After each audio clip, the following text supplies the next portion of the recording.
first pick in the 2022 NFL Draft, the Jacksonville Jaguars select Trophy Chase, Arizona. with the second pick in the 2022 NFL Draft, the Detroit Lions select Cody Smith, Houston, Texas. The fantasy draft room is now on the clock.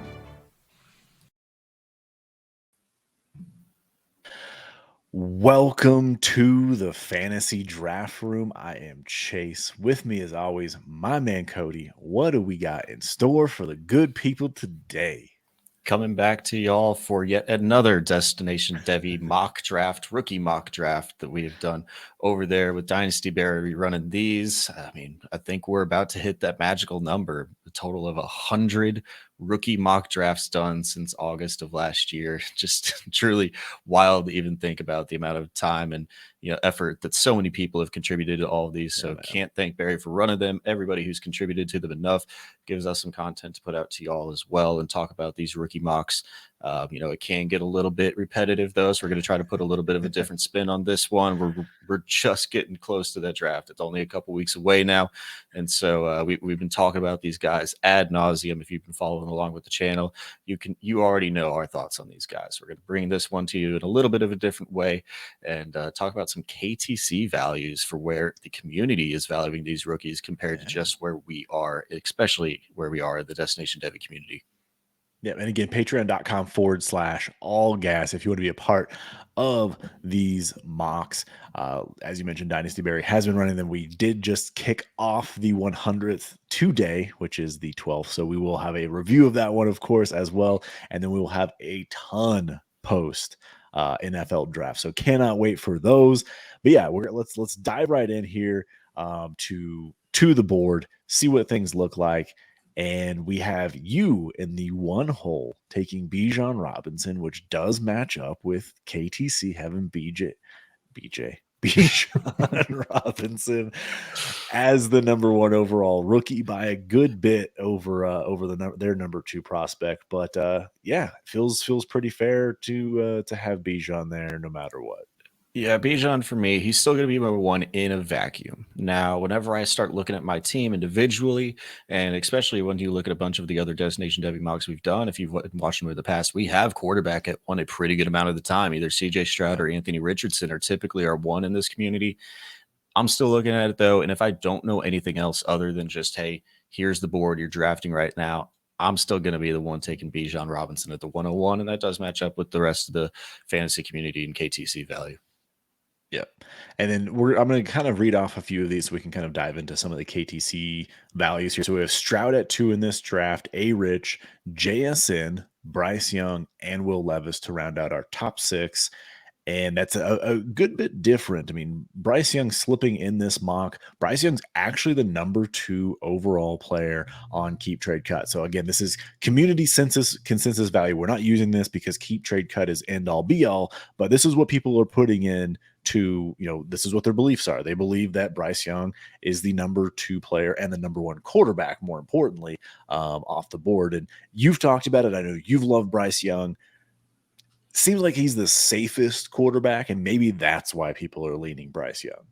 I think that, and then it's also just the guy they know. It's the guy they've watched. Alabama's on TV every single week. He's coming in as he's coming into this year as that projected number 1 quarterback overall. I think the community is able to look past the size concerns a little bit because they've seen him do it and play at Alabama. And it's a little bit of why I'm a little bit higher than him. And just in terms of our community as well, I think he's coming in at my quarterback 2 right now. And so, I do think he's still the safest, best bet to be an NFL producer and be solid in the NFL. And so I can understand why the KTC value is a little bit higher, but definitely slipping a little bit here all the way to pick number 105. CJ Stroud, though, in this draft was our 102, and he'll be the KTC consensus value number 3 overall in rookie drafts. And I think that's for the same reason. What's the next best thing playing at Alabama? It's probably playing at Ohio State right now. So CJ Stroud coming in as the probably second safest quarterback in this class and right behind Bryce Young. Don't think separation is only 12 points of value between the 102 and the 103 in KTC value. So not much difference there. Bryce Young just barely edging him out into this draft by a couple picks. Yeah, and then we do have JSN as the number 4 keep trade cut, and he happens to go number 4 in this draft, which we have a tough time with because not only because Bryce Young did go after JSN in this draft, but the fact of the matter is like the quarterback scarcity in keep trade in super flex is just it's very real right now. And so if Bryce Young gets high draft capital, if Will Levis also gets really good draft capital, which is what's expected, they're all projected to be top 10 picks. It's really hard for me to take JSN, but I totally understand the upside there of JSN of being the number 1 wide receiver and him also feeling like quite a safe prospect in comparison. Yeah, if you're going to put him as the safe floor wide receiver, I mean, he's coming in at the wide receiver 13 overall, as he's just coming into the league before he's even taken a snap, coming off of a year which he dealt with injuries already. So people just from his year back in 2021 are saying that he's worthy of being the wide receiver 13 overall in dynasty at this point on KTC. And so I'm with you that the scarcity for me will push him probably back behind all 4 of these quarterbacks if they do get the draft capital. If I'm drafting today, he's going to be behind all 4 of the quarterbacks even then. But this is where we see the upside picks of Anthony Richardson, and then right behind him, Will Levis. Anthony Richardson and KTC value going off at the 105, and then Will Levis is the one that we're definitely different than here than the widespread community consensus. There's a lot of hate on Will Levis out there for a variety of reasons, and I do think a lot of them are potentially valid. I think we just valued the superflex quarterback position, especially for a projected top 10 pick, to be higher than the potential concerns with him. The potential outcome is going to be better than the concerns, and what he might end up failing. We'll take the risk. And so we have him going off the board here at the 106, but in KTC value going off the 108. Yeah, and the big gap here is the fact that you mentioned the overall dynasty value. People are valuing Anthony Richardson at QB 14 and Will Levis at QB 21. So quite the gap in the dynasty, overall rankings for quarterbacks. So that is very interesting. And again, this is the key is to know your league. And we bring up the keep trade cut because if your league does value quarterbacks differently or value certain players differently, you may not have to take Will Levis at the 105 if you have later picks. You might end up being able to get him at the 107, 108. I mean, we've seen him in the second round of drafts, but that draft capital will come in play and play a pivotal role in how people actually view him post NFL draft. So we'll see some of that change quite a bit. Yeah, I mean, that pretty much wraps up the quarterbacks here. To finish out the last 6 picks of the first round, we have Jahmyr Gibbs, Jordan Addison, Zay Flowers, Hendon Hooker, Zach Charbonnet, and Jalen Hyatt. Now, just to stay with the quarterbacks for a moment before we dive into those position players, Hendon Hooker being a first-round draft pick in this mock is kind of a big deal. We've heard that he may actually be, he's interviewing really well. A lot of teams are very interested, potentially might sneak into the back of the first round, maybe, but more likely a second round pick. But it seems like he's going to get strong draft capital. What are you doing with Hendon Hooker in rookie drafts if he's a top 50, top 60 pick? It's going to be a lot of landing spot for me. Do I think that he is in a position where he can start year 1? Truthfully, for me, the landing spots, even though I love the offenses or the offensive have shown that they're good, even him being behind a Geno Smith in Seattle, even him being behind a Jared Goff in Detroit, I don't have a lot of faith that that's a long-term plan if those guys continues to succeed this year. So I'm still I'm going to be lower than consensus actually if they go to those 2 spots, because I think people will widespread love those spots if they do happen. I'm more of the fact of like, say he goes to the Commanders, say he goes to the Bucks, then I'm a lot more interested because I do think he has the potential and the ability to step on the field year 1 because the quality of play in front of him isn't as high. That's where I could actually see him being a back of the first round pick for me. I just don't believe that right now a team's going to go up into the top of or into the back end of the first round NFL draft to go up and secure Hendon Hooker. I think we've talked about it a little bit. I've talked about it with Scott and a little bit in the Destination Devy Heisman chat. The the 5th-year option doesn't really matter to me anymore, because by year 3, you should know if your quarterback is going to be worthy of a long-term contract or not. They're going to get the extension. You're not saving anything by really giving him that 5th-year option. All that it's really done in the past is create problems. I mean, we've seen it with Daniel Jones of him not getting the 5th-year extension, and then it's like, oh, have they lost faith in him? Is he the guy? Now, thankfully, Daniel Jones was able to overcome that and stay with the team and secure a little bit of a long-term contract this offseason. But normally, I think all that it does is really create divisions within the locker room whenever you're not giving him that security for that 5th-year option. So I think he'll still end up being a 2nd-round pick for me, but there could be some spots where I see him probably going for me at max, probably around this spot, or potentially more so for me mid-second to early 2nd pick if I'd like the landing spot. Yeah, I mean, Keep Trade Cut has him as the number 13 rookie, so the 201 essentially, and that's pretty much like the high ground of where I feel comfortable. It would have to be a prime spot where he has the potential to start, maybe even this year. Like you said, Tampa is one that really stands out. Baker Mayfield's not necessarily an insurmountable hurdle, and then neither is Kyle Trask. So and great weapons, things like that, I would feel comfortable with that. So there are some situations where I'd have belief in what Hendon Hooker is. So I don't hate it. Don't love it. Don't hate it. But yeah, big drop off between Will Levis and Hendon Hooker as well. I believe Hendon Hooker is actually valued down at QB 30 in dynasty rankings. So a big jump between QB 3 to 4 and then QB 4 to 5 in this class. So that is something to say. But yeah, we have Jahmyr Gibbs, as we mentioned, Addison, Flowers, Charbonnet, and Hyatt. Keep Trade Cut, very interested in Jahmyr Gibbs. He's the 6th player there off the board, 3rd position player, exactly like we have it. They're a little bit higher on Jordan Addison at the number 7.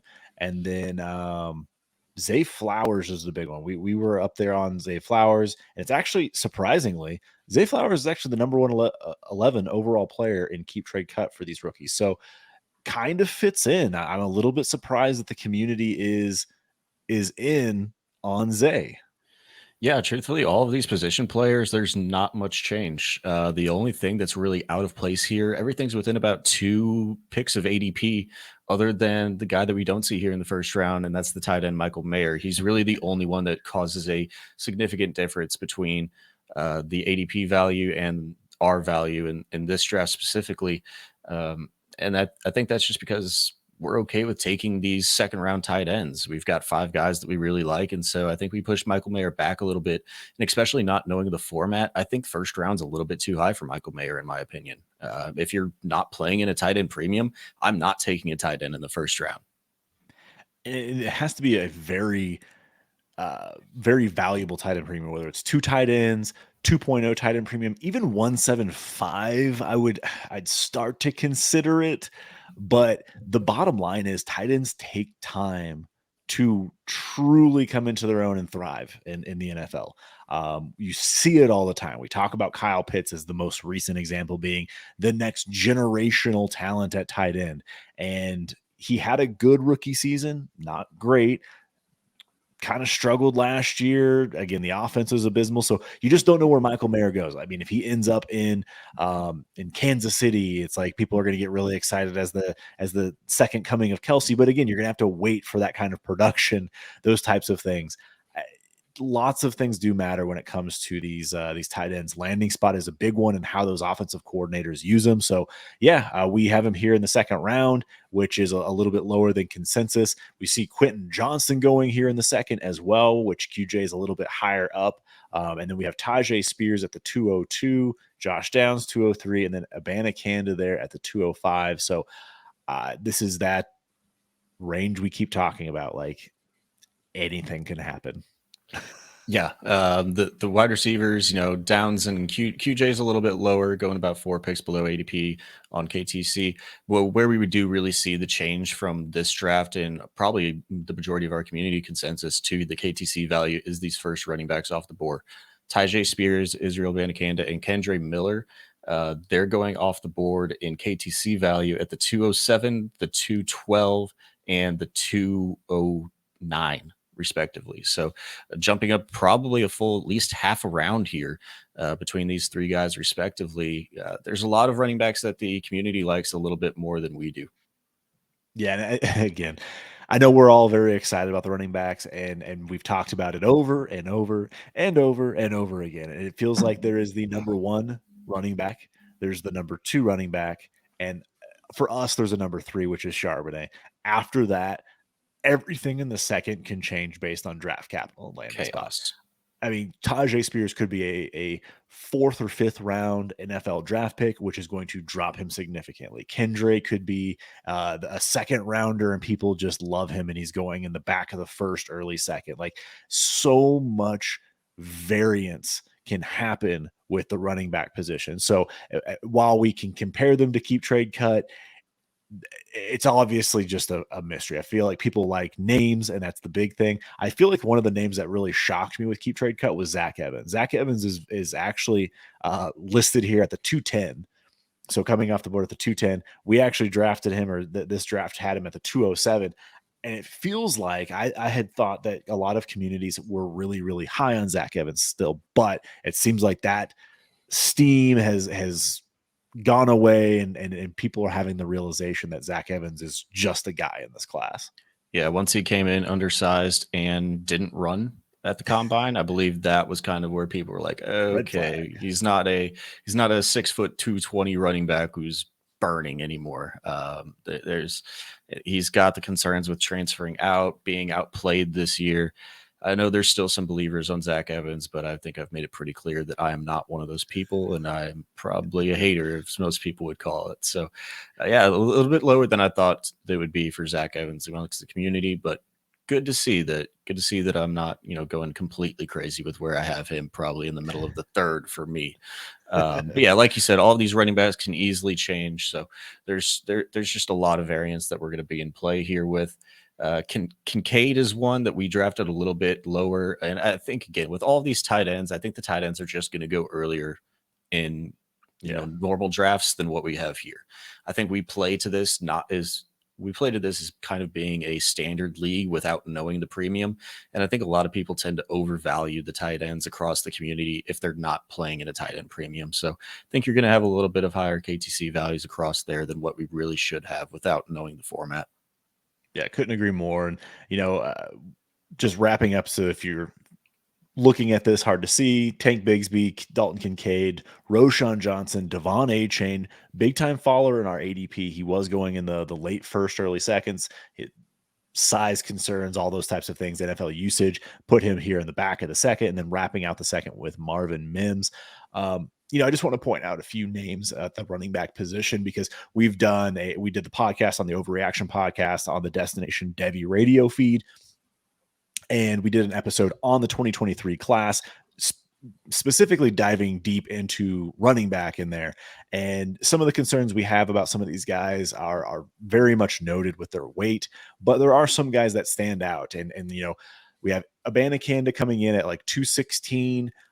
If he does get some good draft capital, you could definitely see him here in the second. He's a guy I do like, fast, and if he has the capital to match everything else, that could work out.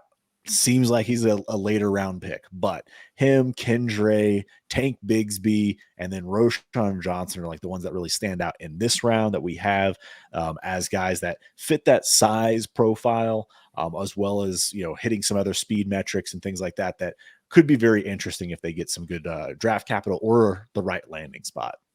Right. And those guys you didn't talk about, the Spears, the Zach Evans, and A-Chain, those are guys that you're looking for the efficiency numbers to really contribute for your fantasy rosters, right? We don't think they're going to be like 18 touch guys a game.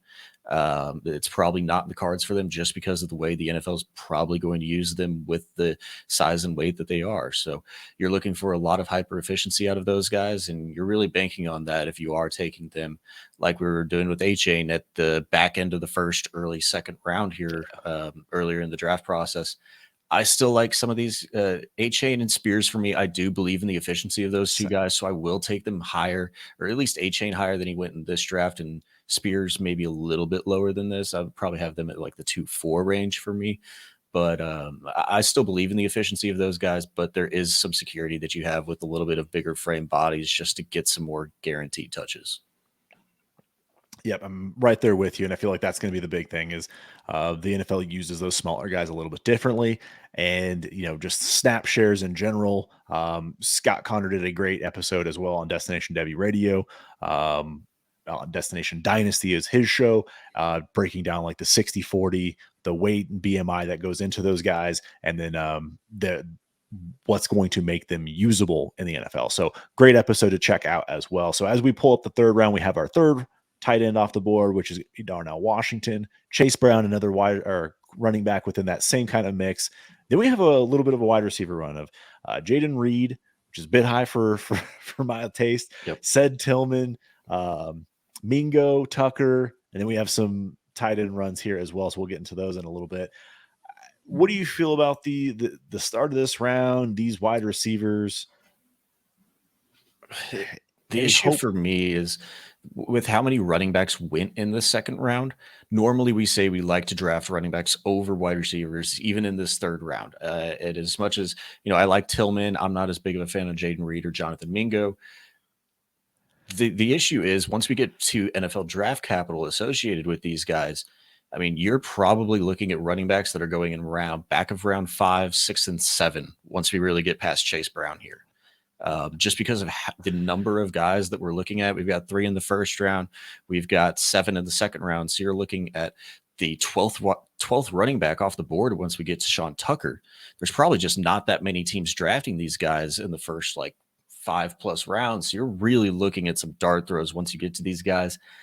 As much as I don't like taking the wide receivers, I can understand it here, although I probably would have just interchanged the names with a couple of different guys, like said Tillman, Rashee Rice. It's going to be a difficult spot. It's difficult to project once we get down here. You're really just taking kind of the names and like, because it's going to be so draft capital dependent once you get to this point in the drafts. So here's what's kind of crazy. I had to scroll down to find them.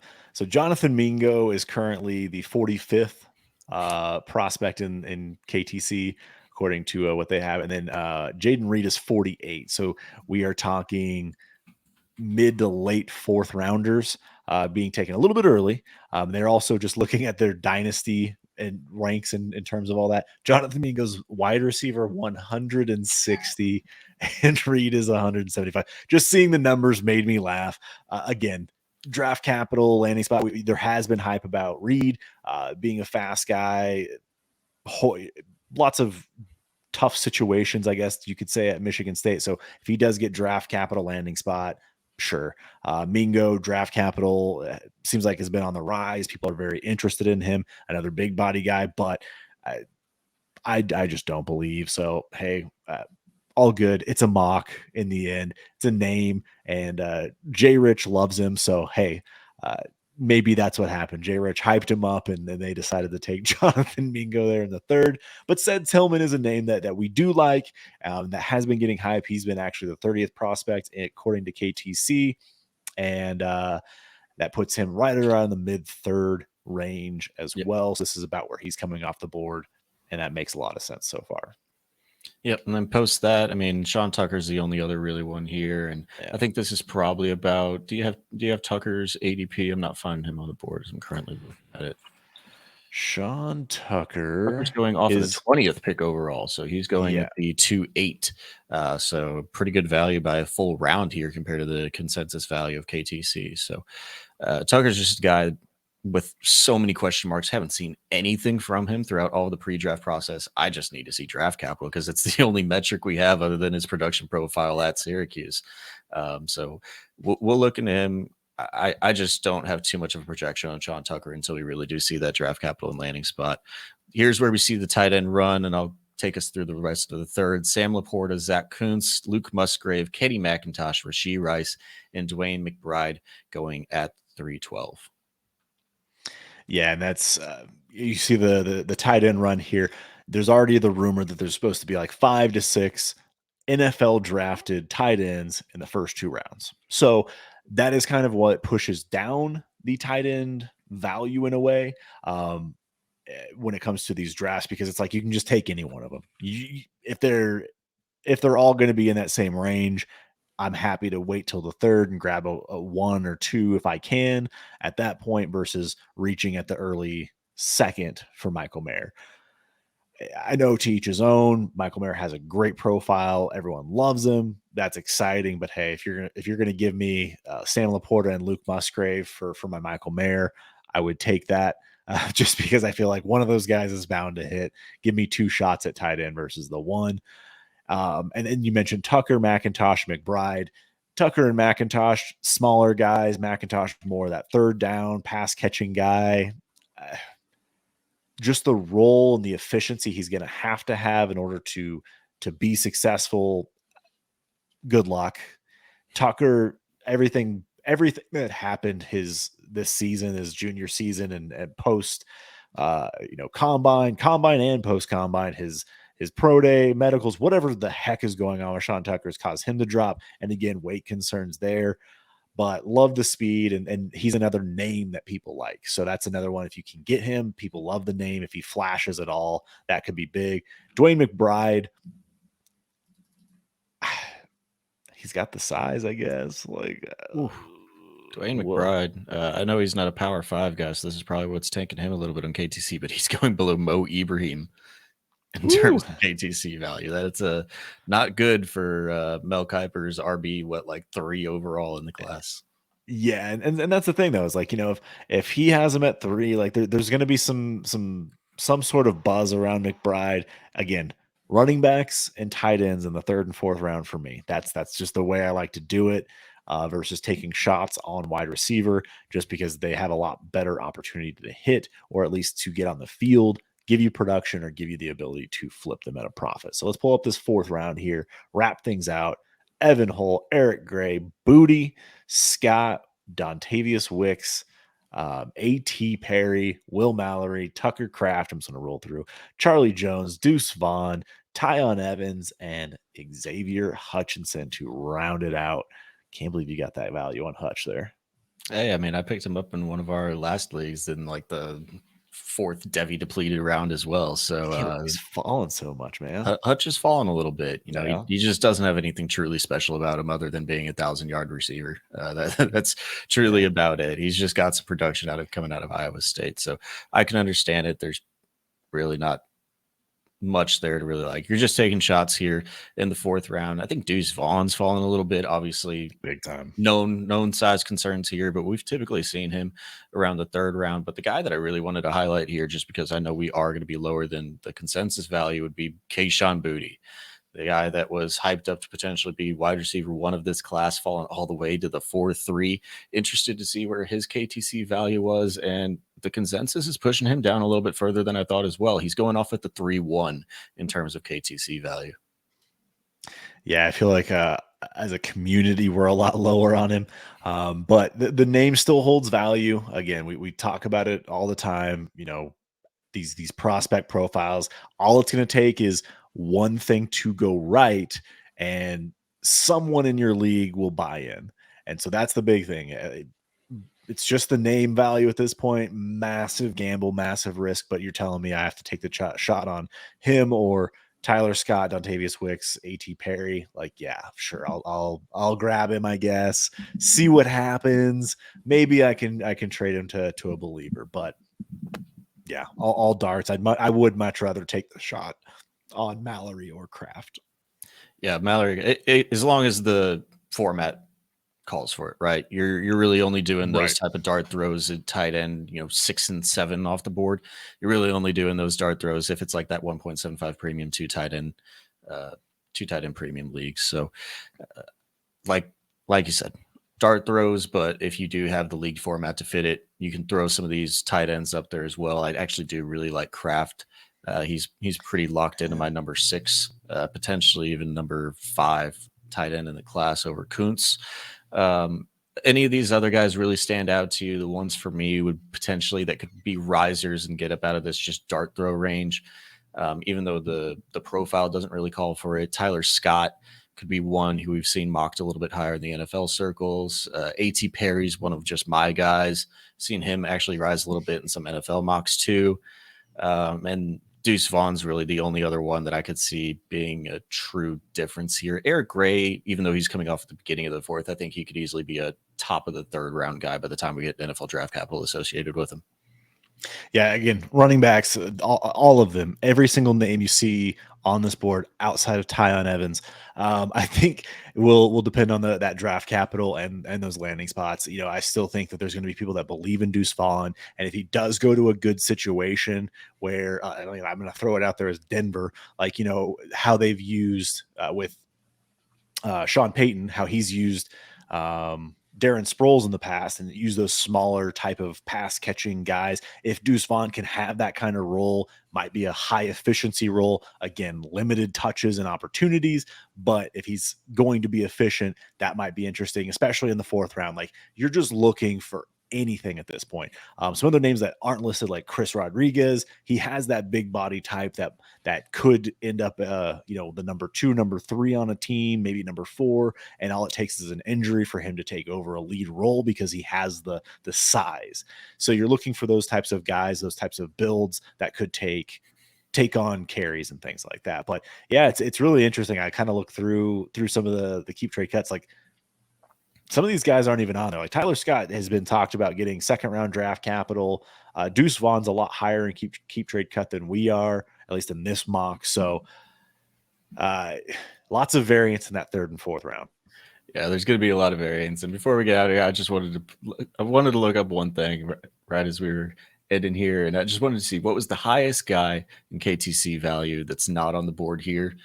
And back of the third round in KTC value is Max Duggan. There is no way Max Duggan, 35th overall, back of the third round pick, would be the 311. Max Duggan is the KTC consensus value highest guy that we did not take in this draft. I'm just disappointed in all of you who put Max Duggan on that list. Like, he's above Stetson Bennett now that I'm looking at it. Like, I'd take Stetson Bennett over him 10 out of 10 times. So wild. Yeah, that's just an interesting one. Don't take Max Duggan. Don't take Max Duggan. I don't even care. I feel like if the NFL takes him, they're wrong. But no, I'm not going to say that. But no, but he'd have to get like legitimately probably third round capital for me to even consider drafting him in 4 rounds of a rookie mock. Yeah, still, but yeah, maybe. Maybe. Yeah. God, I feel gross. All right. Make sure you like and subscribe. Check us out here. We'll be bringing you more and more mocks, especially after the NFL draft. Any last things before we wrap out? I don't got anything else. Make sure you drop it in the comments. Get that underdog link as well. Code TFDR. Use that at sign up and bring us on out here, Chase. Yeah, man. Use code TFDR at sign up to $100 match on your first deposit. And if you do deposit $10 or more at sign up, you will get 1-year access to the Destination Devy Discord with all of the sheets, analytics, all of the breakdown that they're doing for Underdog. Incredible work. A great team doing that kind of stuff. So definitely check it out. Again, use code TFDR. Like, subscribe, and thank you so much for joining us here in the Fantasy Draft Room.